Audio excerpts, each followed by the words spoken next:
तो इस तरह से हम लोगों ने अल्फा और बीटा में रिलेशन स्टेब्लिश किया। न्यू एरिया हम लोगों ने देख लिया भाई कि कोई भी रेक्टेंगुलर प्लेट लिया उसका लेंथ में भी इंक्रीमेंट होगा, विड्थ में भी इंक्रीमेंट होगा, और न्यू विड्थ न्यू लेंथ क्या होगा तो वो तो पता है तुम्हें कि न्यू लेंथ न्यू विड्थ क्या होता है। न्यू लेंथ अगर लिखना चाहेंगे एल डैश तो वो हो जाएगा L nought 1 plus alpha delta T, और बी डैश लिखना चाहेंगे तो वो भी हो जाएगा B nought 1 plus alpha delta T, क्योंकि दोनों लेंथ तो इंक्रीज होने हैं, इधर से भी लेंथ इंक्रीज होगा, इधर से भी लेंथ इंक्रीज होगा, इसलिए एरिया इंक्रीज हो जाएगा। तो हम लोगों ने सबसे पहले बीटा के टर्म में लिख दिया इधर, और फिर अल्फा के टर्म में लिख दिया न्यू लेंथ न्यू विड्थ, और इस तरह से ये अल्फा के टर्म में बीटा के टर्म में इक्वेट किया दोनों को। ठीक है, ये जो एज इट इज रख लिया, इसको उठा के यहाँ रख लिया लेफ्ट हैंड साइड में, और इससे हमें मिल गया beta is equal to 2 alpha. Coefficient of areal expansion is 2 times coefficient of linear expansion. ये समझा हम लोगों ने। और इसके पहले हम लोगों ने क्या देखा था भाई, तो इसके पहले ये देखा था कि किसी भी एक्सपेंशन होता है जब सॉलिड में तो वो 3 तरह का है। कौन कौन है भाई, तो लीनियर एक्सपेंशन होता है, लेंथ वाइज एक्सपेंशन जो कि लास्ट क्लास में भी डिस्कस किया था। तो ये लेंथ वाइज क्या होता है एक्सपेंशन, तो उसका हम लोगों ने देखा कि अगर तुमने लेंथ में इंक्रीमेंट करने के लिए टेम्परेचर बढ़ाया तो जो भी लेंथ में इंक्रीमेंट होगा directly proportional to original length change in temperature, और कोफिशिएंट ऑफ प्रोपोर्शनलिटी को alpha coefficient of linear expansion बोलते हैं। और ये मटेरियल डिपेंडेंट है, हर मटेरियल का अलग अलग होता है, ब्रास का अलग, कॉपर का अलग, और इस तरह से अल्फा का वैल्यू हो गया जे delta L divided by L naught delta T. ये 1 तो ये डेल्टा एल, यही है alpha. So alpha is nothing but value of change in length when original length is 1 and change in temperature is 1। तो वो हमने यहाँ लिख भी दिया है। न्यू लेंथ को एक्सप्रेस करना चाहेंगे तो ऐसे एक्सप्रेस करेंगे भाई, original length plus change in length, और ऐसे हम लोगों को मिल गया। तो ये तो होता ही है। और बीटा का भी वैसा ही हम लोगों ने देखा कि एरिया में इंक्रीमेंट होगा भाई, तो एरिया में इंक्रीमेंट होगा तो एरिया में इंक्रीमेंट भी directly proportional to delta T और directly proportional to a original area. और प्रोपोर्शनलिटी कांस्टेंट को बीटा बोला, कोफिशिएंट ऑफ सुपरफिशियल एक्सपेंशन या coefficient of areal expansion, change in area per unit area per unit change in length per unit area per unit change in temperature. Delta T भी 1, area भी 1 metre square. तो जो भी ये आएगा change, अगर ये वैल्यू आ गया मान लो 2 × 10⁻⁻6, तो समझ जाएंगे कि बीटा भी है 2 × 10⁻�6। ठीक है, तो जो भी वैल्यू रहेगा वो इस तरह से मिलता रहता है। ठीक है, न्यू एरिया लिखना चाहेंगे ऐसे लिखेंगे। और उसी तरह से सिमिलर कॉन्सेप्ट हम लोगों ने वॉल्यूम में भी देखा भाई कि अगर कोई ओरिजिनल वॉल्यूम है, टेम्परेचर इंक्रीमेंट करोगे, वॉल्यूम ओवरऑल इंक्रीज होगा। क्यों इंक्रीज होगा, क्योंकि लेंथ भी इंक्रीज, विड्थ भी इंक्रीज, हाइट भी इंक्रीज, सब इंक्रीज होंगे, और इस इंक्रीमेंट से वॉल्यूम भी ओवरऑल इंक्रीज होगा। सो एक्सपेरिमेंटली ये देखा गया कि change in volume is proportional to original volume और is proportional to change in temperature. इस तरह से गामा लाए कोफिशिएंट ऑफ क्यूबिकल एक्सपेंशन या कोफिशिएंट ऑफ वॉल्यूम एक्सपेंशन, और इस तरह से इसके भी relation new volume is equal to पहले वाला volume plus change in volume, इस तरह से हम लोग लिख सकते हैं। और ये सब देखा। अच्छा भाई, चलो एक और क्वेश्चन हम लोग देखते हैं कि चलो ये अल्फा बीटा में तो रिलेशन देखा, हम लोग अब देखते हैं भाई, एक क्वेश्चन लिखो फिर से, express gamma in terms of alpha.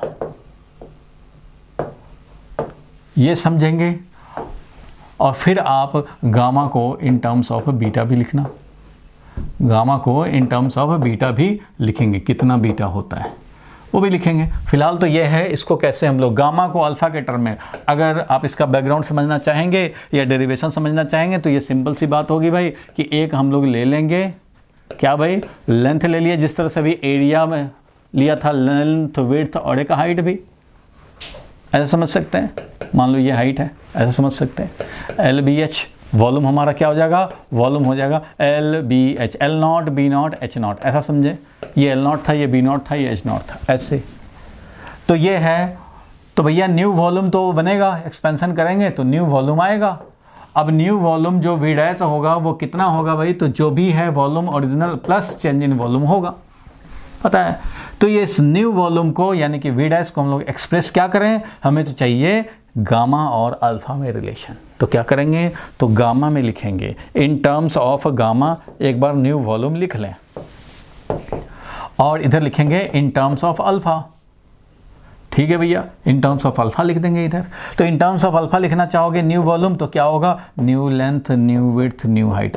LBH होता है volume of the cuboid, LBH। तो L dash B dash H dash, क्योंकि अब न्यू जो हो जाएगा वो L डैश बन जाएगा, B डैश बन जाएगा, H डैश बन जाएगा। तो ऐसा लिख सकते हैं भाई, ये क्या हो जाएगा, L0 1 plus alpha delta T. क्यों, क्योंकि भैया लेंथ में इंक्रीमेंट हो गया, हाइट में भी इंक्रीमेंट हो गया, विड्थ में भी इंक्रीमेंट हो गया, सबका इंक्रीमेंट हो गया। इस तरह से वॉल्यूम इंक्रीज हो जाएगा।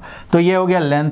उस तरह से ये हो जाएगा B0 और 1 प्लस अल्फ़ा डेल्टा टी, वैसे ही इस तरह से, और H0 1 plus alpha delta T. इस तरह से तीनों डायमेंशन, तीनों लेंथ बढ़ जाएंगे, लेंथ का भी, विड्थ का भी, हाइट का भी, तीनों का बढ़ गए, इंक्रीमेंट हो गया। तो ये L0 B0 और H0 ये तो आ गया। और क्या आया भाई, तो 1 प्लस अल्फ़ा डेल्टा टी 3 बार, 1 प्लस अल्फ़ा डेल्टा टी अब 3 बार हो गया मल्टीप्लाई, मीन्स पावर 3। ये मिल गया हमें new volume in terms of alpha. तो भैया यहाँ पे new volume in terms of अगर गामा बोलना चाहें तो डायरेक्टली लिख सकते हैं V0 1 plus gamma delta T, ऐसे लिख सकते हैं। ये वाला क्या है, ये V डैश जो है वो यही है, ये वाला तो ओरिजिनल वॉल्यूम था, यानी कि V0 लिख सकते हो, और 1 प्लस अल्फ़ा डेल्टा टी का पावर 3 लिख सकते हैं। ये है समझो इक्वेशन नंबर 1 या 2, जो भी समझो। और ये है गामा के टर्म में डायरेक्ट, यही तो होता है गामा के टर्म में, तो ऐसे ही लिखते हैं न्यू वॉल्यूम, बिल्कुल। तो ऐसे कंडीशन में अब हम लोग मान लो ये इक्वेशन नंबर 2 हो गया, ये इक्वेशन नंबर 1 हो गया, तो हम लोग लिख सकते हैं, यहाँ से हम लोग पुट कर दें भाई, यहाँ से वैल्यू पुट कर दें। तो यहाँ क्या लिखेंगे, V0 1 plus gamma delta T, और ये वाला रह गया अपना V0 1 plus alpha delta T का पावर 3, बस। तो V0 शहीद हो जाएंगे और यहाँ से मिल जाएगा। देखो भैया अब यहाँ पे एक्सपेंड करने पड़ेंगे, 1 प्लस गामा डेल्टा टी तो ठीक है, 1 प्लस गामा डेल्टा टी इधर है, लेकिन इधर क्या होगा, तो इधर होगा, इसको एक्सपेंड करना है, A प्लस बी का होल क्यू। तो फॉर्मूला सबको मालूम ही है, 1Q plus BQ plus twice alpha square, twice A square B, twice alpha delta T plus twice into alpha square delta T square, alpha square delta T square into 1। ये मिल गया भाई finally. ये पता ही है तुम्हें, फॉर्मूला सबको मालूम है, A प्लस बी का होल क्यू क्या होता है भाई, तो AQ plus BQ plus 3A square B plus 3AB square, ये होता है ना formula, AQ plus BQ plus 3AB square plus 3A square B, ऐसा होता है ना, ये है ना फॉर्मूला, बोलो भाई। तो उसी का यूज़ किया यहाँ पे हम लोगों ने, AQ प्लस ये BQ plus 3A square B, तो A है 1 तो A square B plus 3AB square, तो A टू B स्क्वायर, बिल्कुल ठीक है। उसका यूज़ करके हम लोगों ने यहाँ पे रख दिया। अब क्या हुआ भाई, तो अब हुआ कुछ कैंसिल और कुछ नेगलेक्ट।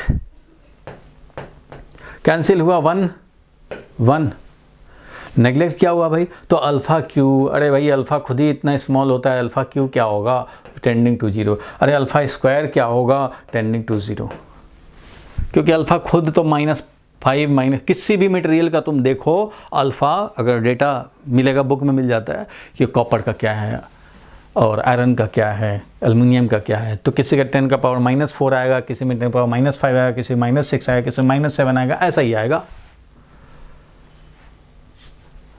इसी रेंज में रहता है।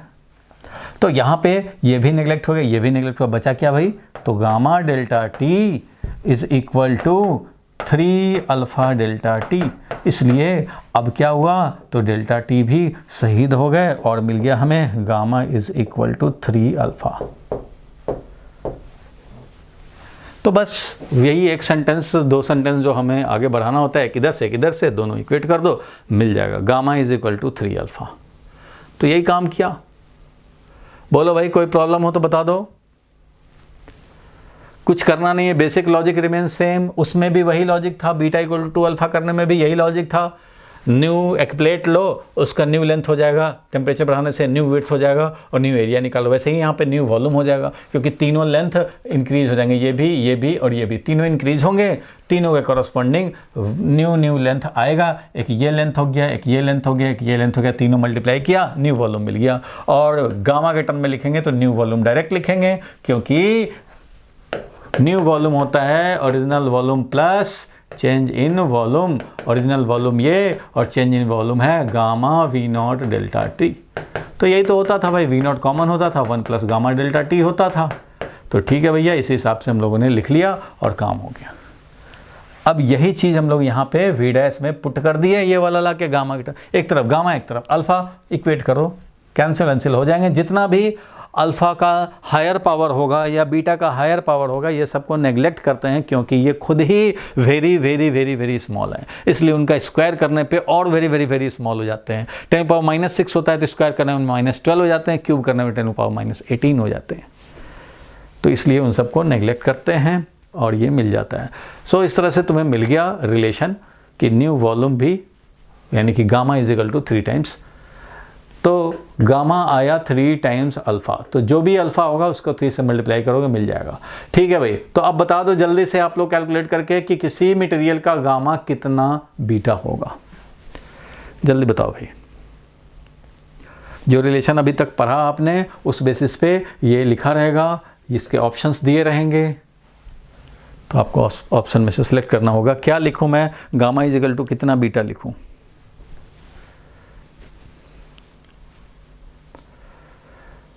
भाई ये कितना सिंपल है, ये थोड़ा सा लॉजिक है मैथमेटिकल, वेरी वेरी स्मॉल बात है ये। तो हमें पता है कि gamma is equal to 3 alpha होता है, beta is equal to 2 alpha होता है, ये दोनों हम लोगों ने ऑब्टेन भी किया, अब याद भी रहने हैं।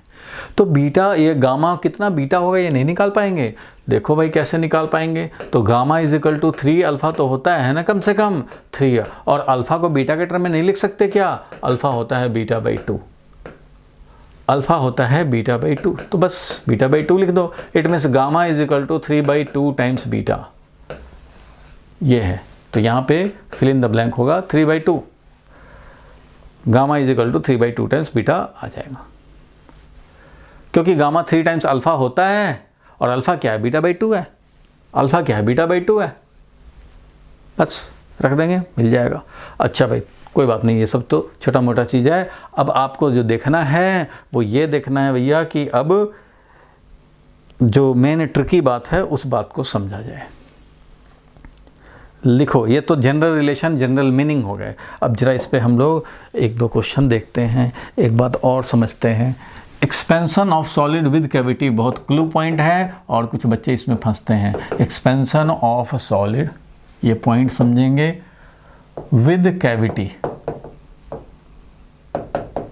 सॉलिड विद कैविटी, इसमें कैसे एक्सपेंशन का हम लोग स्टडी या एनालिसिस कैसे करेंगे ये समझने। तो देखो भाई, अगर कोई सॉलिड है विद कैविटी और उसमें एक्सपेंशन हो रहा हो, तो शॉर्टकट में क्लू पॉइंट, जो कीवर्ड है इसमें, वो ये आप याद रख सकते हैं, फोटोग्राफिक इनलार्जमेंट। फोटोग्राफिक इनलार्जमेंट, बस ये आप क्लू पॉइंट याद रखेंगे तो आपका काम हो जाएगा। समझो कि फोटोग्राफिक इनलार्जमेंट जैसे होता है वैसे ही कैविटी के साथ जब सॉलिड हो तो उसका भी एक्सपेंशन वैसा ही होता है भाई।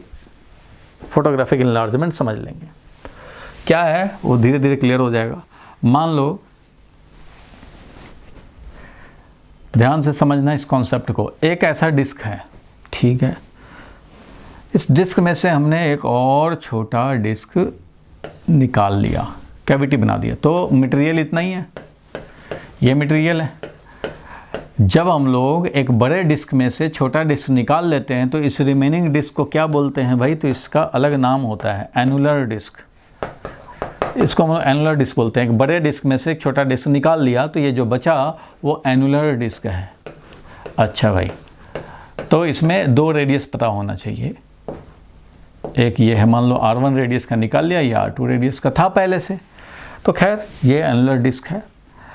तो ये बात तो आप समझ रहे हैं, मीन्स टोटल डिस्क सॉलिड जो डिस्क था अपना पूरा मेटेलिक जो डिस्क था आयरन का था या कॉपर का था, उसमें से हमने छोटा सा निकाल दिया, तो इसको बोलेंगे कैविटी। या फिर कभी बोलते हैं कि एक बड़ा सा मान लो स्फेयर है अपना, उस स्फेयर में से एक और स्फेयर छोटा निकाल लिया, तो ये बन गया कैविटी, इसको बोलते हैं कैविटी, जहाँ से निकाल लिया।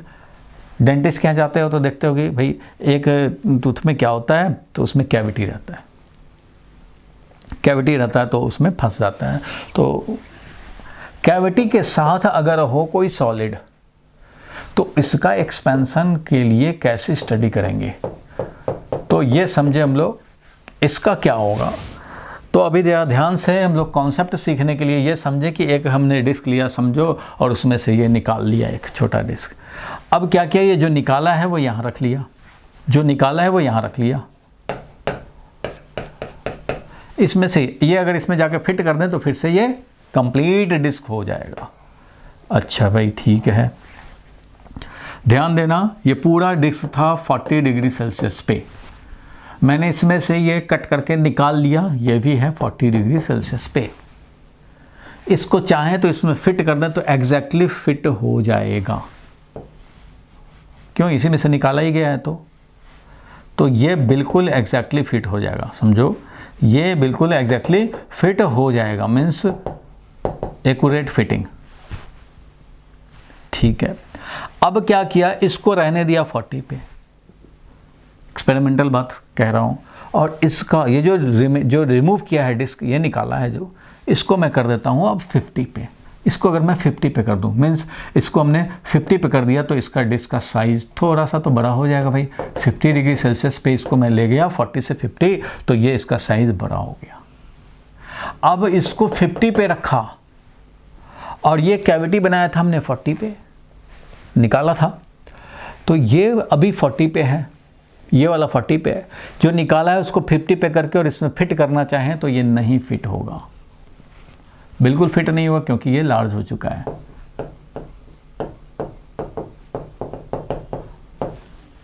होगा ही नहीं।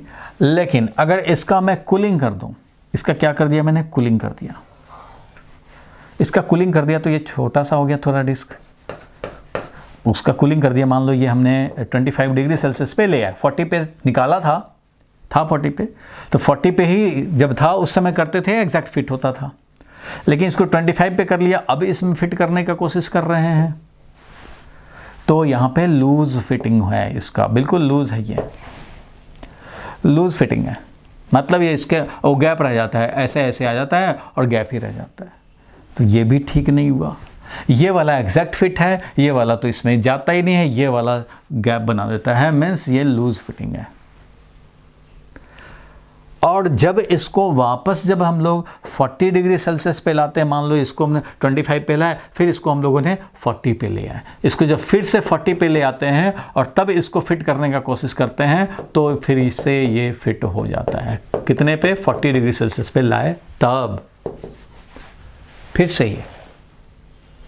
तो इन सब का मतलब क्या हुआ, इन सब का मतलब ये हुआ कि जो कैविटी तुमने बना दिया, जो कैविटी तुमने बना दिया, वो कैविटी जो है, वो कैविटी उसमें अगर फिट रखना है इसको, तो सेम जिस टेम्परेचर पे ये एनुलर डिस्क है यानी कि सॉलिड विद कैविटी है, उसी टेम्परेचर पे अगर मैं इस कैविटी वाले मटेरियल को रखूं तो ये फिट होगा। अगर कम ज़्यादा हुआ, टेम्परेचर का डिफरेंस हुआ, तो ये फिट नहीं होता। ठीक है भाई, एक चीज़ और समझें, इसको निकाल के हमने 50 डिग्री सेल्सियस पे कर लिया था। अब क्या करें कि इसको 50 से इसमें फिट करना चाहा, नहीं हुआ फिट, तो इसको उठा करके और इसका हम लोगों ने 50 डिग्री सेल्सियस पे इसको कर दिया। इसको जब 50 डिग्री सेल्सियस पे किया, किसको, एनुलर डिस्क जो था उसी को निकाल के उधर 50 डिग्री सेल्सियस पे ला दिया, और अब इसमें ये 40 वाले पे जब निकाला था, इसको फिट करना चाहेंगे तो ये लूज फिटिंग दिखाएगा। क्यों भैया, क्यों, रिमेनिंग सॉलिड जो था वो तो 50 पे आ गया, ये जो तुम निकाले थे 40 पे ही रखे हो, तो ये इसमें क्या करेगा भाई, तो ये लूज फिटिंग दिखाएगा, लूज फिटिंग दिखाएगा, पूरा फिटिंग नहीं होगा, फिर लूज रह जाएगा ये। लेकिन जब इसको फिट करना चाहेंगे तो ये एग्जैक्टली फिर फिट हो जाएगा। इसका मतलब ये हुआ कि जो कैविटी है इसको भी अगर मैं पूरा हीटिंग करूं तो कैविटी भी एक्सपैंड होता है। यह ध्यान देना, ये वाला जो है ना कैविटी भी एक्सपैंड होगा। अगर ये 40 डिग्री सेल्सियस पे निकाला था R1 रेडियस, इसको 50 पे ले गए तो ये R2 रेडियस या R1 डैश पे हो गया, मान लो R1 डैश, ध्यान देना R1 डैश पे हो गया। तो ये जब कैविटी को एक्सपैंड करेंगे तो इसका जो कैविटी है वो भी R1 डैश हो जाएगा, R1 डैश हो जाएगा। कब भाई? 50 डिग्री सेल्सियस पे। तो 50 डिग्री सेल्सियस पे ये R1 डैश है और ये वाला भी 50 पे किया R1 डैश है, तो ये फिट हो जाएगा एग्जैक्टली इसमें आकर के। It means solid with cavity में जो अब हम लोग टेम्परेचर चेंज करते हैं, सॉलिड विद कैविटी में जब टेम्परेचर इंक्रीमेंट करते हैं तो इस कैविटी का भी एक्सपेंशन होता है। जो कैविटी था उसका भी एक्सपेंशन हुआ। ये नहीं कि खाली सॉलिड एक्सपैंड होगा और कैविटी धीरे धीरे छोटा हो जाएगा, ऐसा नहीं होगा। जब भी आप किसी भी सॉलिड को विद कैविटी, सॉलिड है उसका एक्सपेंशन करते हैं तो cavity also expands, cavity also expand with the same rate as that of the material. मतलब इसका मटेरियल होता तो वो जितना एक्सपैंड होता है इतना मटेरियल होता। देखो इतना मटेरियल यही तो था जो 40 डिग्री सेल्सियस पे निकाला था हमने। तो इसको जब हम लोगों ने, ये जो मटेरियल है ये जितना एक्सपैंड हो रहा है 50 आने पे, तो कैविटी भी जो 40 डिग्री पे बनाया हुआ था वो भी एक्सपैंड उतना ही हुआ। तो इसका मतलब कैविटी का एक्सपेंशन उसी रेट से होता है जिस रेट से ये निकाला हुआ सॉलिड एक्सपैंड हुआ है। इट मीन्स ये जो सॉलिड है और इसका जो कैविटी है दोनों के लिए गामा सेम रहेगा। मीन्स गामा, जो गामा बोले या अल्फा बोले, कैविटी का एक्सपैंड होने का रेट वही होता है जो सॉलिड के एक्सपेंशन के लिए गामा होता है। सॉलिड के लिए जो गामा होगा वही इसकी कैविटी के लिए भी गामा होगा। सॉलिड एक्सपैंड्स तो कैविटी भी एक्सपैंड्स सेम रेट से। इसलिए ओवरऑल अगर मैं बोलूं कि सॉलिड विद कैविटी, इसको टेम्परेचर बढ़ाया तो इसका फोटोग्राफिक इनलार्जमेंट हो गया। कैसे? आप फोटो खिंचवाते हो भाई, रमेश ने, नोविता ने फोटो खिंचवाया पासपोर्ट साइज, इसने बोला स्टूडियो में जाके इसको इनलार्ज करना है, पोस्ट कार्ड साइज बनाना है, तो उसने क्या किया भाई, इसका पोस्ट कार्ड साइज बना दिया, ऐसा बना दिया। अब ये जो फोटोग्राफिक इनलार्जमेंट होता है, ध्यान देना, इसमें इसका नोज था 2 सेंटीमीटर, तो इसका नोज हो गया 3 सेंटीमीटर। यहाँ ये वाला था मान लो 20 सेंटीमीटर, तो ये हो जाएगा 30 सेंटीमीटर। मीन्स 2:3 में जा रहा है। ये जो 2 था वो 3 हो गया, जो 20 था वो 30 हो गया। और यहाँ पे कान था इसका, उसमें 2 mm का होल था, तो यहाँ भी कान बढ़ेगा और इसमें अब 2 mm की जगह 3 mm का होल होगा। ये 2 mm था तो इधर 3 mm का होल होगा। मीन्स एवरी पैरामीटर, अगर इसका मुंह था इधर, वो अगर मान लो 4 सेंटीमीटर का था तो यहाँ पे वो मुंह इंक्रीज होकर के 6 सेंटीमीटर, 4 सेंटीमीटर वाला 6 सेंटीमीटर, मीन्स 2:3 में हो रहा है। तो एवरी पैरामीटर, चाहे वो बाल भी थे 2 सेंटीमीटर के, तो यहाँ पे आके 3 सेंटीमीटर के हो जाएंगे। इट मीन्स एवरी पैरामीटर जो भी है, चाहे सॉलिड नोज हो या नोज के अंदर का कैविटी हो, वो भी उसी रेशियो में इंक्रीज होगा, सेम रेशियो में इंक्रीमेंट। तो वैसे ही यहाँ भी जो इंक्रीमेंट हो रहा है, अगर इसका समझो कि पूरा ओवरऑल रेडियस जो है वो मान लो डबल हो गया, तो भैया कैविटी का भी रेडियस डबल हो जाएगा, सबके डबल हो जाएंगे। अगर ये 20% का इंक्रीमेंट हुआ है इसके बड़े वाले रेडियस में, तो यहाँ भी 20% का इंक्रीमेंट होगा और ये कैविटी भी 20% का इंक्रीमेंट करेगा। इट मीन्स हर पैरामीटर, तो फोटोग्राफिक मान लो तुम्हारा पासपोर्ट साइज़ था, इसको बोला तुमने कि तुम डबल साइज़ का कर दो। मीन्स जो मेरा है, जितना ये 20 है, ये अगर 40 है या 20-30 का है, तो तुम इसको 40-60 का कर दो, मतलब सब कुछ डबल कर दो। तो क्या तुम्हें लगता है खाली नाक डबल करेगा, मुंह डबल नहीं करेगा? तो फिर तो गड़बड़ हो जाएगा, शेप ही बदल जाएगा, फिर तो रमेश सुरेश बन जाएगा। इसलिए जो भी इसका कैविटी है या कोई स्पॉट है, तो वो भी उसी अमाउंट से, उसी रेशियो में इंक्रीमेंट होगा। तो वही काम यहाँ पे कैविटी वाले में भी होता है। सॉलिड विद कैविटी का एक्सपेंशन उसी रेट से होता है, कैविटी का एक्सपेंशन उसी रेट से होता है जिस रेट से सॉलिड का। तो यहाँ पे कोई सॉलिड हो नोज, वो भी इंक्रीमेंट होगा, उसी रेशियो में इंक्रीमेंट होगा। इसका कैविटी है कान में, नाक में, वो कैविटी भी उसी रेशियो में इंक्रीज होगा, बाल है वो भी उसी रेशियो में इंक्रीज होगा, सब कुछ सेम रेशियो में। 20% का इंक्रीमेंट होना है तो एवरी पैरामीटर, चाहे वो सॉलिड हो या कैविटी हो, सब कुछ वही 20% से इंक्रीज होगा। इसलिए एक्सपेंशन विद सॉलिड का जो मेन पॉइंट है, फोटोग्राफिक इनलार्जमेंट। डबल करोगे हर चीज़ डबल होगा, ट्रिपल करोगे हर चीज़ ट्रिपल हो जाएगा, चाहे वो सॉलिड मटेरियल हो या उसके अंदर का कैविटी हो, तो सब। ये नहीं कि कैविटी उसी साइज का रहेगा और बाकी इंक्रीमेंट हो जाएंगे, वैसा नहीं है, सब कुछ वैसे ही। इस एक्सपेरिमेंट से यही तो पता लगता है कि ये जो निकाल दिया ये मटेरियल है, ये कैविटी है, इसके अंदर ये मटेरियल रहता तो जब इसको 50 करते तो ये 50 ये वाला अपना साइज बड़ा करता और ये वाला मटेरियल ये भी अपना बड़ा करता। तो भैया इसको निकाल लिया तो ये जो एक्सपेंशन कर रहा है वो कैविटी भी वही एक्सपेंशन कर रहा है, क्योंकि इसको तुम 50 पे ले जाते हो और इसको भी 50 पे ले जाते हो तो फिट हो जाता है। इसको 40 पे रखे हो, ये भी 40 पे है तो फिट होगा। ये 40 पे है लेकिन ये 50 पे कर दिया तुमने तो फिट नहीं होगा। ये 50 पे है और इसको 40 पे रखे हो, नहीं फिट होगा, लेकिन इसको 50 पे कर दिया तो फिट हो गया। इसका मतलब कैविटी भी उसी रेट से एक्सपैंड होता है जिस रेट से इस कैविटी के बदले का मटेरियल जो है ये रहता, तो वो जिस रेट से एक्सपैंड होता है कैविटी भी उसी रेट से एक्सपैंड होता है। तो कंक्लूजन पॉइंट क्या है, तो कैविटी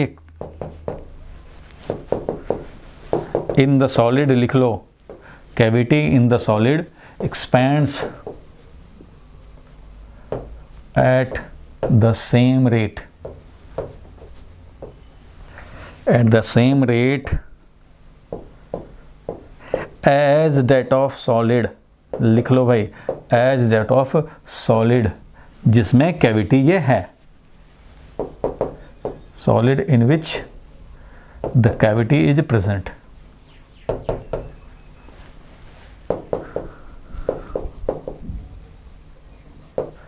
that is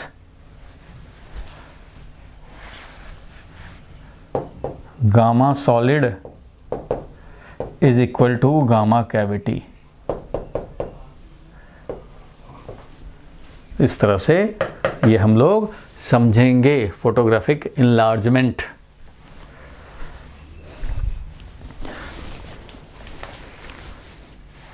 बोलो भाई, यहां तक क्लियर है? Yes, sir. सब कुछ सेम रेशियो में।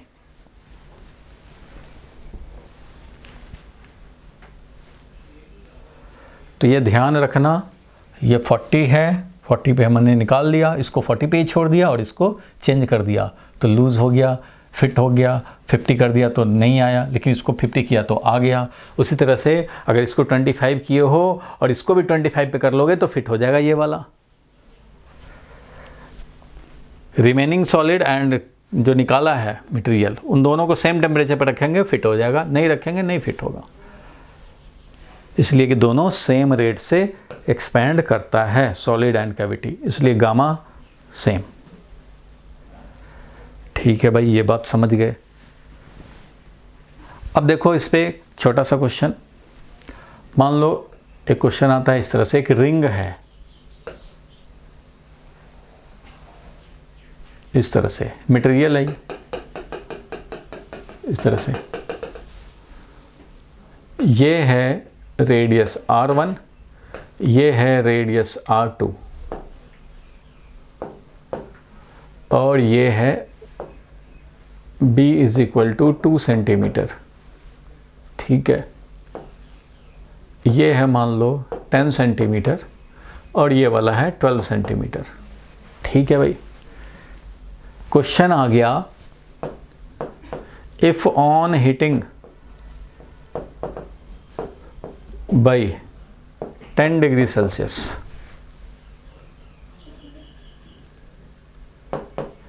जो इनर रेडियस है, इनर रेडियस यानी कि R1 डैश इज 1.02 या 1.2 कर देते हैं, 1.2 R, मतलब 10 सेंटीमीटर दिया है, चलो मैं लिख देता हूँ इसको, 10.5 सेंटीमीटर हो गया, 10.5 सेंटीमीटर हो गया। ठीक है, देन बी डैश क्या हो जाएगा, और ये R2 डैश क्या हो जाएगा, R2 dash new value of R2, ये क्या होगा। हीटिंग किया हमने, R1 जो हमारा पहले 10 सेंटीमीटर था वो R1 डैश हो गया 10.5। अब बताना है B डैश कितना होगा, R2 डैश कितना होगा। चलो भाई जल्दी से निकाल लो।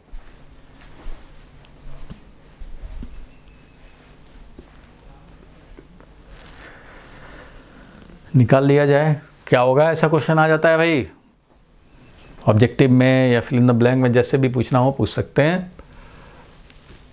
तो कैसे निकालेंगे भाई, तो तुम्हें पता है कि सेम परसेंट का इंक्रीमेंट होता है, सेम रेशियो में इंक्रीमेंट होता है। अगर वो डबल हो, कोई एक डबल हो, तो ये कैविटी तो बना हुआ है, ये रिंग है से बना हुआ है, तो समझो कि बड़े से डिस्क में से ये कैविटी निकला हुआ है, कैविटी है। तो कैविटी का एक्सपेंशन दे या इसका दे एक्सपेंशन या इसका दे एक्सपेंशन, जो भी चेंज, किसी में भी चेंज देखो। और ये भी क्या है, ये पूरे सॉलिड में ये कैविटी तो बना हुआ है, ये इतने दूर का गायब है, कैविटी ही तो है। पूरा था इसमें से इतना गायब है, बी लेंथ का गैप है, कोई बात नहीं। वो गैप भी जब इसका हीटिंग करोगे तो गैप भी बढ़ेगा भाई। तो इनका परसेंटेज इंक्रीमेंट सेम रहेगा, मीन्स रेशियो और percentage oblique ratio of change in parameters, कोई भी पैरामीटर, चाहे वो पैरामीटर सॉलिड का हो या कैविटी का हो, विल रिमेन सेम। ये तो हम लोग को फैक्ट पता है भाई, ये तो होता ही है। तो इसका हम लोग यूज़ करेंगे यहाँ पे। इट मीन्स हम लोग बोल सकते हैं कि R1 dash upon R1 is equal to R2 dash upon R2 is equal to B dash upon B। क्योंकि अगर एक डबल हुआ, R1 से R1 डैश डबल हो गया, तो भैया सब डबल होंगे, सबका 2 2 2 आ जाएगा। तो जितना भी इंक्रीमेंट हुआ, तो तुम्हें पता है भैया कि R1 जो है वो 10.5 हो चुका है, पहले था 10.0। पहले ये 10 सेंटीमीटर था, अब 10.5 सेंटीमीटर हो गया। तो एक का तो पता है, तो यहाँ से हम लोग बोल सकते हैं कि R2 डैश जो निकालना है, और R2 है हमारा 12 सेंटीमीटर। ठीक है भैया, सेंटीमीटर, सब तो सेंटीमीटर ही हैं, ठीक है। Is equal to B dash हमें निकालना है, और B जो था वो 2 सेंटीमीटर था, ठीक है। तो इस हिसाब से हम लोग निकाल लेंगे। अगर R2 डैश चाहिए तो इसको पकड़ लेंगे भाई, तो यहाँ से हमें मिल जाएगा R2 डैश का वैल्यू कितना भाई, तो 12 मल्टीप्लाइड बाई 10.5 डिवाइडेड बाई 10। इस तरह से हमें मिल जाएगा, जो वैल्यू आएगा मिल जाएगा। और B डैश क्या हो जाएगा भाई, तो B डैश का वैल्यू हो जाएगा, देखो ये वाला पकड़ लेंगे इसको इसके साथ, यानी कि 10.5 डिवाइडेड बाई 10 तो है ही, मल्टीप्लाइड बाई ये 2 सेंटीमीटर। तो इतना सेंटीमीटर यहाँ आ जाएगा, इतना सेंटीमीटर यहाँ आ जाएगा। तो ये दोनों वैल्यू आपको मिल जाएंगे, because ratio will remain same. तो इस तरह से कैलकुलेट कर लेंगे। बोलो भाई, क्लियर है?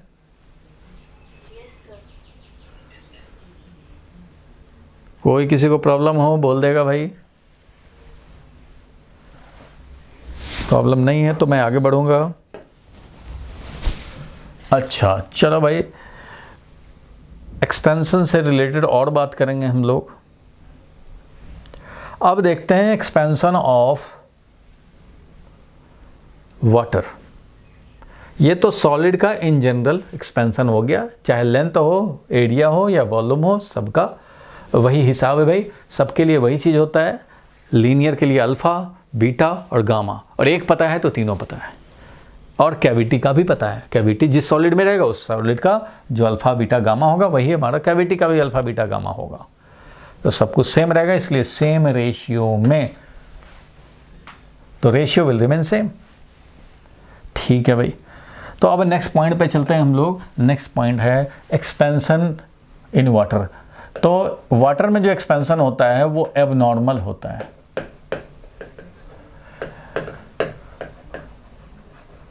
Anomalous expansion of water,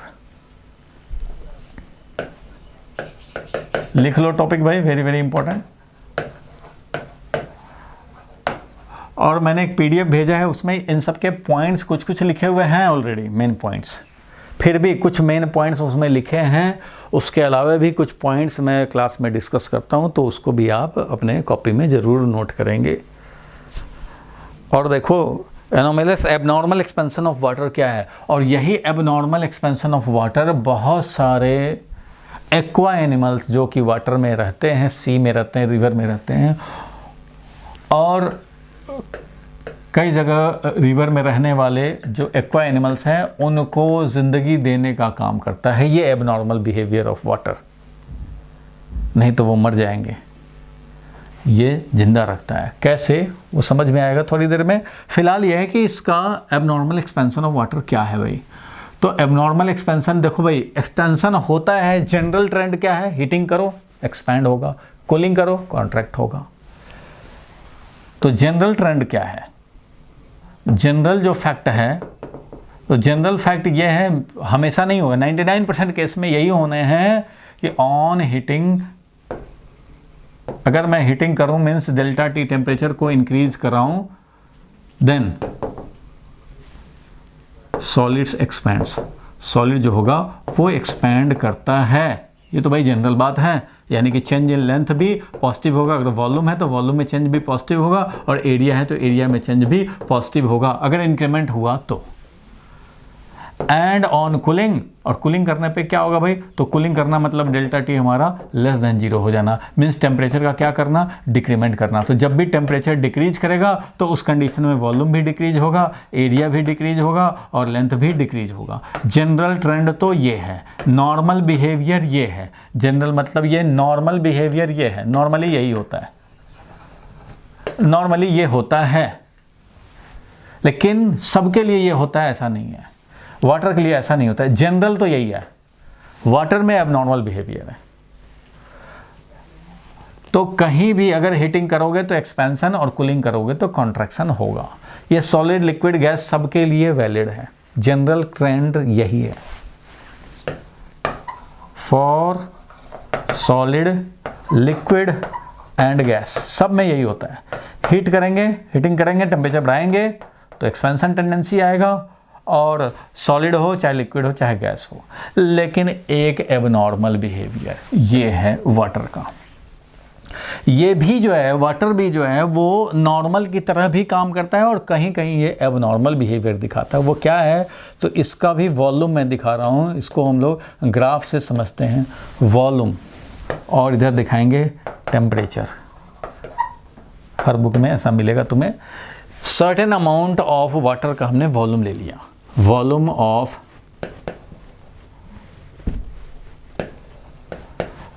of certain amount of water. मान लो हमने वाटर ले लिया 2 kg, 2 kg वाटर का वॉल्यूम कुछ तो होगा। तो 0 डिग्री सेल्सियस पे मान लो हमने लिया, 0 डिग्री सेल्सियस पे 2 kg का वॉल्यूम ये है। मान लो हमने ले लिया फॉर एग्जांपल 2 kg। चलो भैया 2 kg का वॉल्यूम कुछ है 0 डिग्री सेल्सियस पे, 0 डिग्री सेल्सियस वाटर पे ले लिया हमने, 0 डिग्री सेल्सियस पे, और 2 kg वाटर लिया हुआ है किसी कंटेनर में, ले लिया, ठीक है भाई, कुछ वॉल्यूम है, मार्क कर लिया कितना वॉल्यूम है, देख लिया, ठीक है। अब क्या किया हमने, टेम्परेचर बढ़ाना शुरू किया, 1 degree Celsius, 2 degree Celsius, 3 degree Celsius, 4 degree Celsius, 5 degree Celsius, 6 degree Celsius, 7, 8, 9, 10, 11, 12, चलो इस तरह से। तो देखा ये गया है एक्सपेरिमेंटल बात कि 0 डिग्री सेल्सियस पे certain amount of water 2 kg लिया या 3 kg लिया, सबका भाई कुछ तो वॉल्यूम होगा, चलो वो वॉल्यूम नोट कर लिया, यहाँ है। अब 1 डिग्री सेल्सियस पे उस कंटेनर को हमने क्या किया जिसमें हमने वाटर लिया था 2 kg, इसको हीटिंग करना, बर्नर पे रख दिया। अब ये इसका हीटिंग हो रहा है भाई, टेम्परेचर 0 डिग्री सेल्सियस पे था तो ये था वॉल्यूम। अब देखा इसमें कि भाई वॉल्यूम में क्या चेंज आता है, तो देखा ये कि 1 डिग्री सेल्सियस पे इसका वॉल्यूम थोड़ा डिक्रीज हो गया, जबकि हीटिंग कर रहे हैं, टेम्परेचर बढ़ा रहे हैं, लेकिन इसका वॉल्यूम डिक्रीज हो गया। 3 डिग्री सेल्सियस कर दिया हीटिंग करके, वॉल्यूम और कम हो गया। 4 डिग्री पे किया तो वॉल्यूम और कम हो गया। 5 डिग्री पे जब अब ये हीटिंग हो गया तो देखा वॉल्यूम थोड़ा बढ़ गया। 6 डिग्री पे वॉल्यूम और बढ़ गया। 7 पे और बढ़ गया। तो इस तरह से बढ़ने लगा। इसको हम लोग जब हम फ्री हैंड से मिलाते हैं तो ये इस तरह का ग्राफ हमें ऑब्जर्व हुआ। मतलब ये है कि वाटर का वॉल्यूम धीरे धीरे कम हुआ और 4 डिग्री के बाद ये वाटर का वॉल्यूम इंक्रीमेंट होना शुरू हुआ और ये इंक्रीज़ हुआ। ठीक है भैया, इंक्रीज होता है। मीन्स 4 डिग्री सेल्सियस के बाद हीटिंग करते हैं, टेम्परेचर बढ़ाते हैं तो इसका वॉल्यूम भी इंक्रीज होता है। ये है नॉर्मल बिहेवियर। ये वाला वाटर का क्या है? Normal behaviour. नॉर्मल बिहेवियर है ये वाटर का, बिल्कुल है भाई। लेकिन कब? For temperature greater than 4 degree Celsius. लेकिन 0 से 4 डिग्री सेल्सियस में हीटिंग कर भी रहे हैं, लेकिन इसका वॉल्यूम का क्या हो रहा है? तो इसका वॉल्यूम का डिक्रीमेंट हो रहा है। कहाँ पे भाई? तो 0 to 4 डिग्री सेल्सियस के लिए। फॉर अब टेम्परेचर वाटर का 0 से कम तो होगा नहीं, 0 से कम तो आइस बन जाएगा। तो for temperature less than 4 degree Celsius, less than 4 degree Celsius का मतलब है 0 to 4 डिग्री सेल्सियस। ये समझे? 0 to 4 degree Celsius water contracts on heating, water contracts on heating. और यही इसका एबनॉर्मल बिहेवियर है। यही इसका एबनॉर्मल बिहेवियर है। नॉर्मल बिहेवियर जैसे सारे सॉलिड लिक्विड गैस एक्सपेंशन करना चाहते हैं, वाटर भी एक्सपेंशन करना चाहता है ऑन हीटिंग, लेकिन सिर्फ 0 to 4 डिग्री सेल्सियस ये एबनॉर्मल बिहेवियर दिखाता है। तो ये बहुत इंपॉर्टेंट पॉइंट है। ये एबनॉर्मल बिहेवियर दिखाता है। अगर मैं इस वाटर का डेंसिटी की बात करूं, डेंसिटी का वेरिएशन, तो इसका भी ग्राफ दिखाया जाता है। तो डेंसिटी का वेरिएशन अगर मैं दिखाऊं इसका,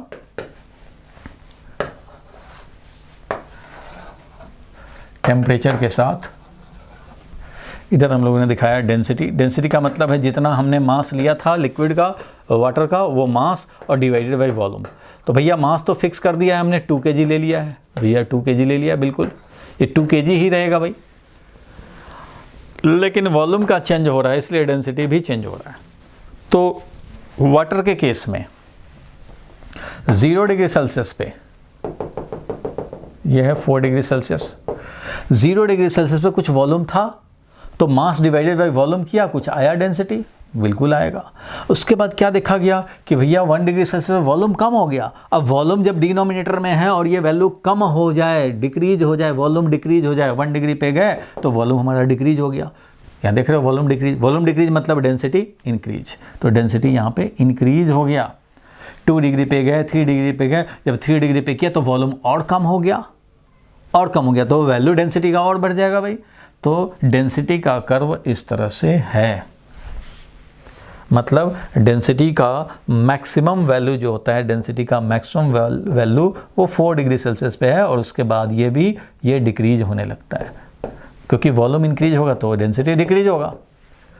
मास तो फिक्स्ड है, तो ये मैक्सिमम जो डेंसिटी होता है इसका 4 डिग्री सेल्सियस। वाटर का जो मैक्सिमम डेंसिटी है, स्लाइड ही वेरिएशन है, लेकिन ये मैक्सिमम डेंसिटी होता है 4 डिग्री सेल्सियस पे। और ये जो डेंसिटी होता है ये होता है 1 ग्राम पर cc is equal to 1000 kg पर क्यूबिक मीटर। कब? At 4 degree Celsius. कब भाई? At 4 degree Celsius. तो ग्राफ हमारा ये आया डेंसिटी का। ध्यान देना, ये डेंसिटी का ग्राफ है और ऊपर दिखाया वॉल्यूम का ग्राफ। और ये ज़रा ध्यान देना कि जितने वाटर के डेंसिटी आपको दिए रहते हैं 1 ग्राम पर cc, 1000 kg पर क्यूबिक मीटर, ये सब 4 डिग्री सेल्सियस पे दिए होते हैं। 4 डिग्री सेल्सियस से ज़्यादा रखेंगे तो स्लाइटली डिफरेंस आएगा, कम रखेंगे तो भी स्लाइटली डिफरेंस आएगा। लेकिन जो भी हम लोग वाटर का पढ़ते हैं या लिखा जाता है डेटा, वो सब 4 डिग्री सेल्सियस पे। इवन कि आप जो रिलेटिव डेंसिटी पढ़ते हैं relative density. Relative density is equal to density of substance, जिसका भी हम लोग रिलेटिव डेंसिटी किसी मटेरियल का होता है तो density of the material divided by density of water at 4 degree Celsius, ये स्टैंडर्ड है। रिलेटिव डेंसिटी ये होता है किसी भी मीडियम का। तो ये जो स्टैंडर्ड बनाया गया है ना, वो वाटर का डेंसिटी एट 4 डिग्री सेल्सियस जो होता है वही स्टैंडर्ड डेंसिटी है। और एबनॉर्मल एक्सपेंशन वाटर का हुआ कहाँ पे, तो बिटवीन 0 to 4 डिग्री सेल्सियस ये एबनॉर्मल बिहेवियर दिखाता है। Only between 0 to 4 degree Celsius, 0 to 4 degree Celsius abnormal behaviour है। और इस एबनॉर्मल बिहेवियर से एक्वा एनिमल्स जो हमारे वाटर में रहते हैं वो बच जाते हैं ड्यूरिंग विंटर। कुछ वो मैं बताऊंगा, उसका थोड़ा सा पढ़ना है, लेकिन फ़िलहाल इसको हम लोग नोट किया जाए कि एबनॉर्मल बिहेवियर ऑफ वाटर क्या हुआ, एनोमलस एक्सपेंशन ऑफ वाटर क्या हुआ। तो ये ध्यान रखना है कि नॉर्मल बिहेवियर तो ये होता ही है, तो ये वाटर भी ये नॉर्मल बिहेवियर फॉलो करता है, लेकिन कब, after 4 degree Celsius. Normal behaviour after 4 degree Celsius, ठीक है। Normal behaviour for temperature greater than 4 degree Celsius, abnormal behaviour between 0 to 4 degree. 0 से कम के लिए तो वाटर होता ही नहीं है, तो वाटर का behaviour 0 to 4 degree Celsius abnormal है, ठीक है। तो water contracts on heating for temperature 0 to 4 degree Celsius. तो ये इंपॉर्टेंट पॉइंट है, इसको हम लोग समझ गए।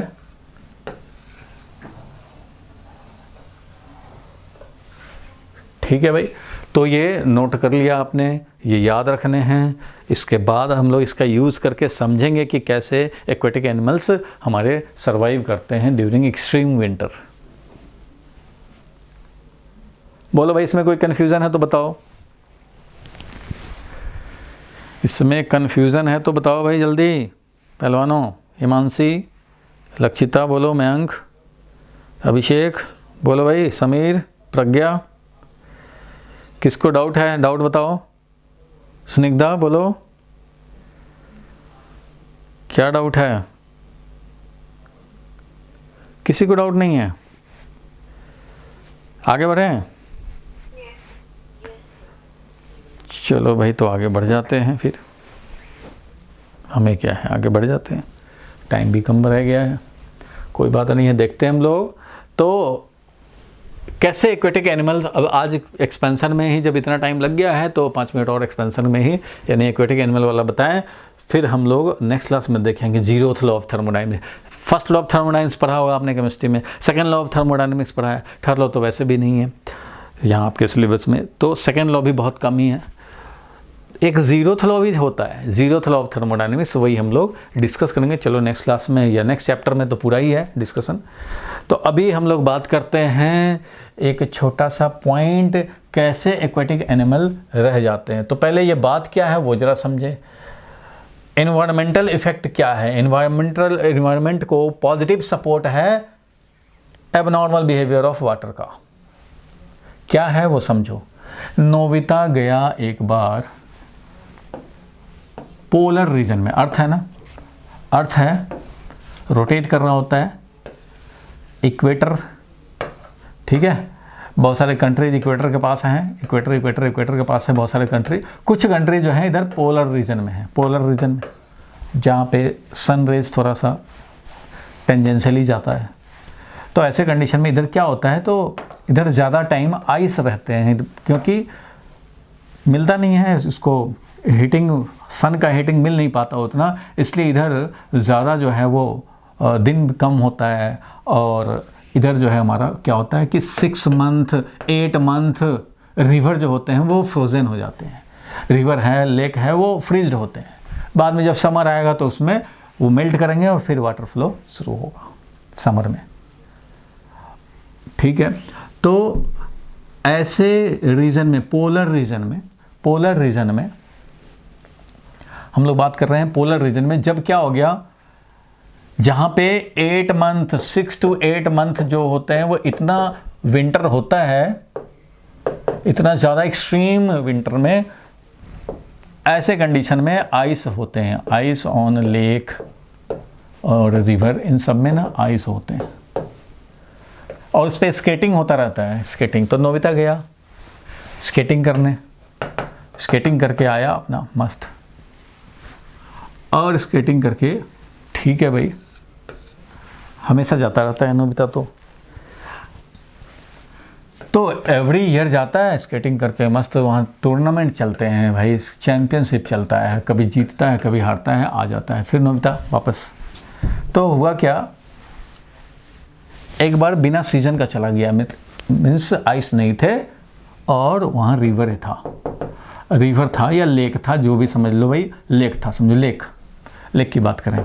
अगर इस लेक में क्या किया उसने, गया तो उस समय तो स्केटिंग चल नहीं रहा था, समर में चला गया था, तो देखा वाटर फ्लो हो रहा है, तो उसमें कई सारे फिशेस भी हैं, तो उसने एक लेक में फ़िश पकड़ने का कोशिश किया, हाथ से पकड़ने की कोशिश किया, बहुत कोशिश किया भाई, तो एक दो को तो घायल कर दिया उसने, एक दो फिश उससे, मान लो ये इमेजिनरी बात भाई, इमेजिनरी बात है, आप ऐसा सोचना मत कि ऐसे कैसे हो गया भैया। इसने ट्राई किया फ़िश को पकड़ने का और ये फ़िश तो इसको पकड़ में नहीं आया, जो भी है फ़िश बनाने नहीं आता है, तो फ़िश पकड़ में नहीं आया, लेकिन इसने इसको चोट लगा दिया और समझो एक निशान बन गया। इमेजिन करो, एक निशान बन गया। वो इसको देख के पहचान सकता है कि हाँ भाई, इसको हमने एक बार अटैक किया था और इस पे निशान बने हुए हैं, ठीक है भाई, पकड़ में लेकिन नहीं आया, निशान तो बन गया। फिर नेक्स्ट डे गया, देखा, अरे हाँ भाई, वो घूमता हुआ वो आया, वो पहचान लिया। अब ये मत सोचना कैसे पहचान लिया ये वाला देख करके, ठीक है, मान लो ऐसा उसने जख्म दिया है इसे कि ये इसको सालों साल रहेंगे। तो इसने देखा कि हाँ भाई, वो फिर से घूमता हुआ आया, वो इसी लेक में, ठीक है, और फिर चला गया फिर, ठीक है। उसके बाद बीच में आया 4 मंथ के बाद, स्केटिंग हो रहा है। पहले ये लेक था, स्केटिंग हो रहा है, स्केटिंग चैम्पियनशिप जीता और फिर चला गया। फिर उसके बाद फिर आया, बिना स्केटिंग वाले में, आइस नहीं था, लेक था उस समय, आया तो फिर देखा, ढूंढ रहा वो है कि नहीं है वो फिश, तो देखा अरे वो फिश फिर से आ गया। जब वो लेक था तो फिर से वही फिश है जिसको चोट लगाया था इसने। तो इसके दिमाग में एक ख्याल आया, सोचने लगा ये कि अरे भाई, अभी 4 मंथ पहले मैंने तो इसको 1 साल पहले देखा था, पहले जिसको जख्म दिया था, और अभी 4 मंथ पहले यहाँ आया था तो चैम्पियनशिप हमने जीता था, तो आइस ही थे।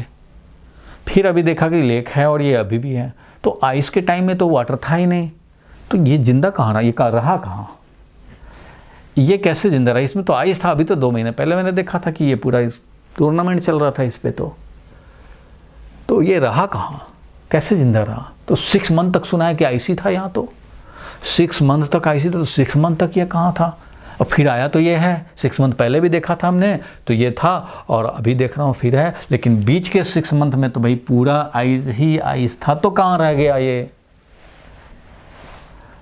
तो इस चीज़ का एक्सप्लेनेशन कि ये जिंदा कैसे रहा, और भी जो एक्वेटिक एनिमल्स थे वो कैसे जिंदा रहे, जबकि 6 मंथ तक आइस ही आइस था, तो कैसे रह गए भाई। तो इस बात को समझने के लिए वाटर का एबनॉर्मल बिहेवियर देखो भाई, जल्दी से समझेंगे हम लोग। समर का टाइम, वाटर, आने लगा विंटर, तो समर का जब टाइम था, टेम्परेचर था मान लो 8 डिग्री सेल्सियस। समर के टाइम में टेम्परेचर था 8 डिग्री सेल्सियस। आप सोचेंगे समर में 8 डिग्री सेल्सियस, ये कैसे हो गया। समर यहाँ तो 8 डिग्री सेल्सियस होगा तो ठंड लगने लग जाएगी, तो नहीं भैया, वहाँ पे समर में ही 8 डिग्री सेल्सियस है, और विंटर में तो -30 हो जाता है, -25 हो जाता है, -40 हो जाता है। तो समर का ये है उसका टेम्परेचर, ठीक है भाई, वाटर है।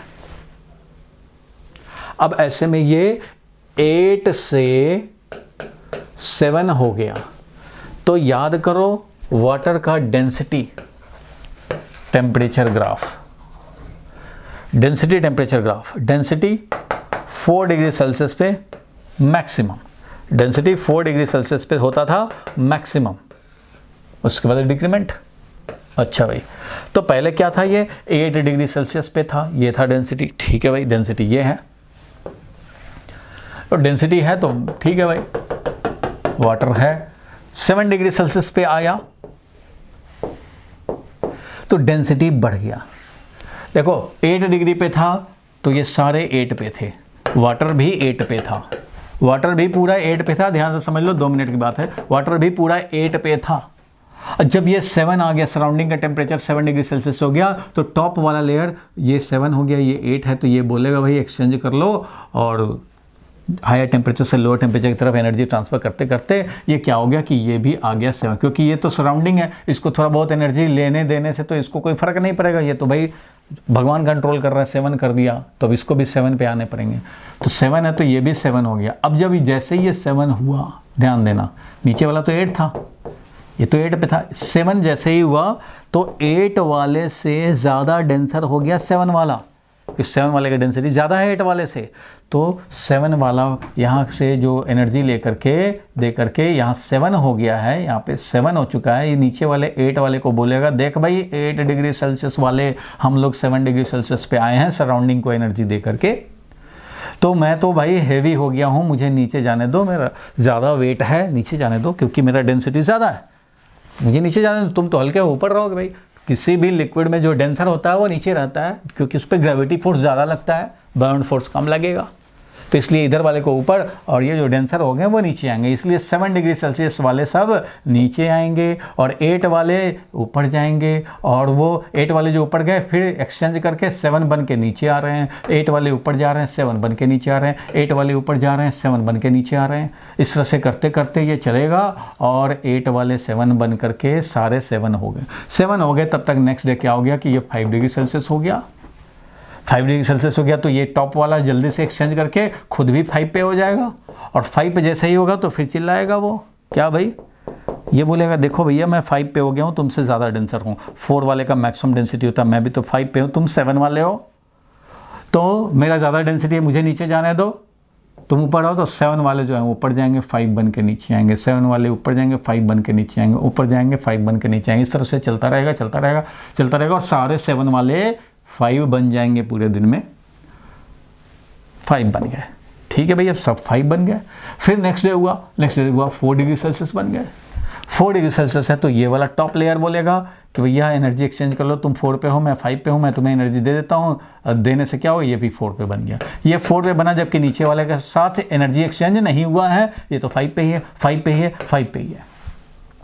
ऊपर वाला 4 पे आ गया, तो अब क्या करेगा, 4 वाला बोलेगा सारे 5 वाले को, नीचे वाले को, कि भैया तुम 5 पे हो मैं 4 पे हूँ, मेरा डेंसिटी ज़्यादा है, मैं ज़्यादा हेवियर हूँ तुमसे, मैं तुमसे ज़्यादा हेवियर हूँ, तो तू नीचे जा, मुझे ऊपर आने दे।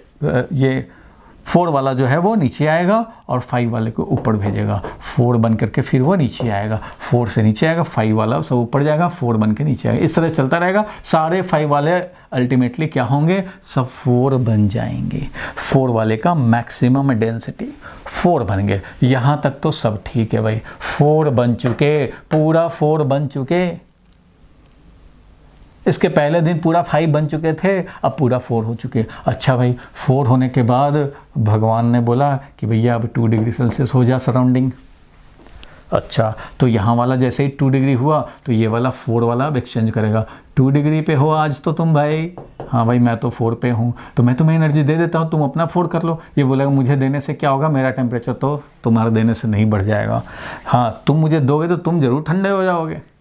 तो इसलिए ये क्या हुआ, इसको तो कुछ फ़र्क नहीं पड़ा, 2 का 2 है, लेकिन ये धीरे धीरे करके 2 पे आ जाएगा। ये 2 पे आएगा, तो जैसे ही 2 पे आएगा, ये वाला 2 पे आएगा, तो अब बोलेगा देख भैया मेरा तो डेंसिटी कम हो गया है, तुम तो 4 वाले हो, मेरा तो 2 हो गया है सराउंडिंग से एक्सचेंज करने के चलते। तो जब 2 हो गया तो मैं तो अब कम डेंसर हूँ, मैं तो अब कम डेंसर, तुम ज़्यादा डेंसर हो, तुम नीचे ही रहो, मुझे ऊपर रहने दो।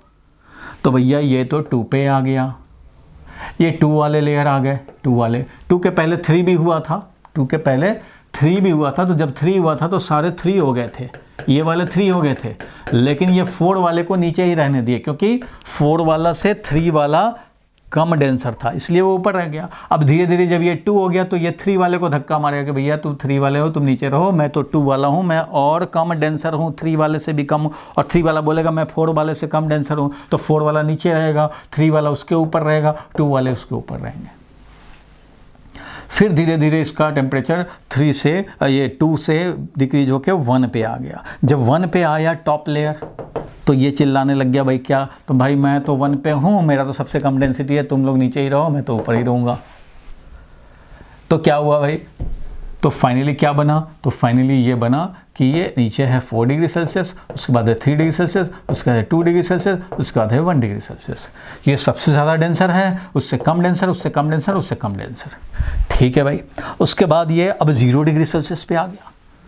अब ये सराउंडिंग 0 पे आ गया, क्योंकि भैया इसको तो -40 तक जाना है, भगवान ने बोल रखा है भाई धीरे धीरे टेम्परेचर डाउन। तो ये 0 डिग्री सेल्सियस पे आया, तो इसके साथ एनर्जी एक्सचेंज, इससे एनर्जी लिया, इससे एनर्जी लिया, और 0 डिग्री पे है ही, एनर्जी देते देते ये भी 0 पे आ गया। ये 0 पे आ गया तो ये 0 वाला बोलेगा मेरा तो और कम डेंसिटी है, तुम 1 वाले से भी कम है, तो मैं रहूँगा सबसे ऊपर। उसके बाद 1 वाले को धक्का मारेगा, ये 2, ये 3, ये 4, ऐसे। तो ये डिफरेंट लेयर बन गए, डिफरेंट टेम्परेचर वाले, समझो लेयर्स बन गए। अब 0 वाला, अब ये क्या हुआ, 0 से भी आ गया ये -5 डिग्री सेल्सियस पे। अब क्या करें भाई, -5 पे आ गया, तो -5 पे आ गया तो इसके बाद क्या होने हैं, इसके बाद फ्रीजिंग होने हैं। तो भैया ये -5 -2 पे जो आया तो ये इसको फ्रीज कर दिया, आइस बन गया, आइस बन गया, आइस बन गया। तो आइस का डेंसिटी और कम, आइस का डेंसिटी और कम, तो ऊपर आइस बन गया है तो ये ऊपर ही रहेगा। आइस का एक लेयर बन गया, उस लेयर के बाद 1 डिग्री सेल्सियस, उसके बाद 2 डिग्री, ये 0 डिग्री वाला भी है, 0 degree water, 1 degree water, 2 degree water, 3 degree water, 4 degree water, और ऊपर आइस। अब इसके बाद -20 -30 चल रहा है, तो उसके बाद इस आइस का ना थिकनेस बढ़ता जाएगा, क्योंकि अभी और आइस बन रहे हैं, और आइस बन रहे हैं। तो ये आइस का थिकनेस 6 मंथ के बाद देखा गया या 4 मंथ के बाद देखा गया कि ये इतने पूरे आइस हैं, पूरे आइस हैं। और इसके बाद 0 degree Celsius water, 1 degree Celsius water, 2 degree Celsius, 3 degree Celsius, 4 degree Celsius, इस तरह से हैं। अब इसकी भी बारी है, ये भी फ्रीज हो जाएगा, क्योंकि अभी भी -40 डिग्री सेल्सियस पे आ गया। तो ये आइस का थिकनेस धीरे धीरे बढ़ता जाता है, बढ़ता जाता है, बढ़ता जाता है, बढ़ता जाता है। और इस तरह से 6 मंथ के बाद देखा गया कि इतना दूर ये सारे आइस बन चुके हैं। और इधर 1 2 3 4 डिग्री सेल्सियस पे वाटर है, और इसी में ये फिश मज़े ले रहा है, इसी पे ये फिश है और ये अपना घूम रहा है। एक्वेटिक एनिमल इसमें एंजॉय कर रहे हैं। 6 मंथ हो गए भैया, अब तो तुम्हें इतने ही दूर में रहना है, तो फिश सारे इसमें अपना घूम रहे हैं, घूम रहे हैं, घूम रहे हैं। ऑक्सीजन मिल रहा है, वाटर से ऑक्सीजन मिल रहा है, अपना जिंदा है 6 मंथ तक। और ये आइस का विड्थ जो थिकनेस है वो बढ़ता बढ़ता यहाँ तक हो गया 8 मंथ में। और अब समर आ रहा है, लेकिन अभी भी इतना स्पेस बचा हुआ है, वॉल्यूम बचा हुआ है, इतने में एक्वेटिक एनिमल्स सेफली हैं। और उसके बाद समर आ गया, समर आ गया तो टेम्परेचर फिर से इंक्रीज हो गया और इसकी मेल्टिंग शुरू हो गया। मेल्टिंग होते होते ये सारा वाटर बन गया, तो फिर से ये अब फिश पूरा वाटर बन चुका है, तो ये ऊपर तक दिखाई देगा। तो ड्यूरिंग एक्सट्रीम विंटर जब फ्रीजिंग हो गया था, उस समय भी ज़्यादा डेप्थ पे वाटर था, 1 2 3 4 डिग्री सेल्सियस पे, उसमें एक्वेटिक एनिमल सेफ थे। फिर जब हमारा समर आया और ये जब मेल्ट किया, फिर ये वापस आ जाएंगे और इस तरह से सर्वाइव करेंगे। समझ में आया? अगर ये एबनॉर्मल बिहेवियर नहीं होता तो ऐसा नहीं हो पाता। तभी तो 4 डिग्री सेल्सियस वाला बेचारा ज़्यादा डेंसर है, इसलिए नीचे रहता है, और ऊपर जो है वो फ्रीज होकर के रह गया और बाद में फिर मेल्ट हुआ, फिर वापस आ गया। तो ये ड्यू टू एबनॉर्मल बिहेवियर ही सर्वाइव कर पाता है। लेकिन अगर ये लेक का डेप्थ कम होता, मान लो रोड पे, बहुत रोड पे देखते हो साइडों में डिच बने हुए हैं, छोटे छोटे कम डेप्थ वाले हैं, कम डेप्थ वाले हैं ऐसे, इसमें भी वाटर था, इसमें भी 2-4 फिश थे। लेकिन जब ये एक्सट्रीम विंटर में क्या हुआ, जब फ्रीजिंग हुआ तो इतना आइस बन गया ये, तो इसमें तो ज़्यादा डीप लेक था ये, इसलिए यहाँ तो फिश रह जाएंगे। लेकिन ये डीप लेक नहीं है, ये सैलो है, ये भाई छोटा मोटा है। तो इसमें क्या होगा, ये पूरा का पूरा फ्रीज हो जाएगा, और जब पूरा फ्रीज हो जाएगा तो इसमें जो फिश रहेंगे उनको मरना ही होगा, तो वो तो मर जाएंगे, वो तो फ्रीज्ड हो जाएंगे, उतने में उनके दम घुट जाएंगे, पानी रहा नहीं तो ये मर जाएंगे, ऑक्सीजन मिलेगा नहीं इनको, लेकिन डीप लेक में सर्वाइव करेंगे, ठीक है। सैलो लेक में नहीं कर पाएंगे, सैलो तो लेक ही नहीं होता, और छोटे मोटे हैं गड्ढे फड्डे तो वो तो उसमें के फिश मर जाएंगे। समझ गए? बोलो भाई, क्लियर है यहाँ तक? Yes sir. तो इस तरह से ये एक्वेटिक एनिमल सेफ रहते हैं। इसको आपको लैंग्वेज में अगर आए तो लिखना होता है, पहले ज़माने में आता था, आजकल ऑब्जेक्टिव है। तो आपको ये याद रखना है, due to abnormal behaviour of water ये सर्वाइवल होता है। और 4 डिग्री सेल्सियस पे मैक्सिमम डेंसिटी होता है, और उसके बाद भी डेंसिटी कम होने लग जाएगा। वॉल्यूम का बात करें हम लोग तो वॉल्यूम में इंक्रीमेंट होता है ऑन हीटिंग। सारे सॉलिड्स के लिए ऐसा ही होता है, सॉलिड लिक्विड गैस के लिए, और वही वाटर के लिए भी होता है, लेकिन after 4 degree Celsius. Below 4 degree Celsius means 0 to 4 heating करेंगे। अगर हीटिंग करेंगे 0 to 4 की तरफ बढ़ाएंगे टेम्परेचर, तो वॉल्यूम डिक्रीज होगा, डेंसिटी इंक्रीज होगा, ठीक है। ये देखा था हम लोगों ने। और इसके पहले देखा expansion of solid with cavity, with cavity. तो कैविटी का एक्सपेंशन रेट वही होता है जो सॉलिड का एक्सपेंशन रेट होता है, यानी कि फोटोग्राफिक इनलार्जमेंट, ये हम लोगों ने देखा। और इसके पहले हम लोगों ने देखा कि गामा को कैसे 3 अल्फा हम लोग लिख सकते हैं। तो गामा को एक्सपैंड कैसे करेंगे भाई? तो एक तरफ से इधर लिखो अल्फा के टर्म में, एक तरफ लिखो गामा के टर्म में, दोनों इक्वेट कर दो, और हायर पावर को नेग्लेक्ट कर देंगे, अल्फा के हायर पावर को नेग्लेक्ट कर देंगे, मिल जाएगा गामा इक्वल टू 3 अल्फा, और गामा इक्वल टू 3/2 बीटा भी हम लोग लिख सकते हैं, क्योंकि 3 अल्फा है, अल्फा होता है बीटा/2। ये सब हम लोगों ने देखा। और इसके पहले देखा हम लोगों ने कि बीटा को कैसे 2 अल्फा लिख सकते हैं। वैसे ही प्लेट लिया, एक बार अल्फा के टर्म में, एक बार बीटा के टर्म में लिख दिया, और इक्वेट कर देंगे, मिल जाएगा। और ये एक्सपेंशन ऑफ सॉलिड के लिए क्यूबिकल एक्सपेंशन, एरियल एक्सपेंशन और linear expansion, coefficient of linear expansion, ये सब देखा था हम लोगों ने। और इसके पहले हम लोगों ने ये काउंट किया कि आज क्या करना है। तो आज हुआ expansion of solid and abnormal expansion of water, ये हम लोगों ने देखा। जीरोथ लॉ थोड़ा सा हम लोग देख करके, और कैलोरीमेट्री। तो नेक्स्ट क्लास का जो मेन फोकस होगा वो होगा calorimetry, specific heat capacity, latent heat, ये सब क्या होता है, मीनिंग समझें, इसके रिलेटेड कैलकुलेशन करेंगे। कैलोरीमेट्री एनर्जी एक्सचेंज का कैलकुलेशन होगा, और फिर हीट ट्रांसफ़र लास्ट की बात है। तो नेक्स्ट क्लास में कैलोरीमेट्री ही मेन होगा, और उसके बाद का हीट ट्रांसफ़र, उसके बाद वाली क्लास में ये हीट ट्रांसफ़र होगा, ठीक है। किसी को कोई डाउट है तो पूछ ले भाई। बोलो, क्लियर है आज का क्लास? ठीक है, तो इसका नोट्स प्रॉपरली बना लेंगे और नोट्स के फ़ोटो भेज देंगे भाई। डिटेल